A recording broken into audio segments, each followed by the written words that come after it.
In this video, I'm going to show you how to fix Instagram Reels lagging. So please watch the video until the end and follow this tutorial step by step to avoid making mistakes. So let's get started.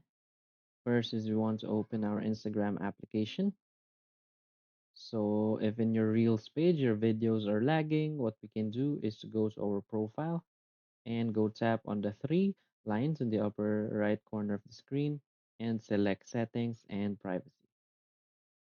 From here, you want to scroll down until you find this your app and media section, and you want to select data usage and media quality. From here, make sure that your data saver option or setting is disabled. So in my case, it's enabled, so you want to disable it. So if this method doesn't work for you, you will want to clear your app cache. So we want to go to our phone settings and go to our app settings and search for Instagram.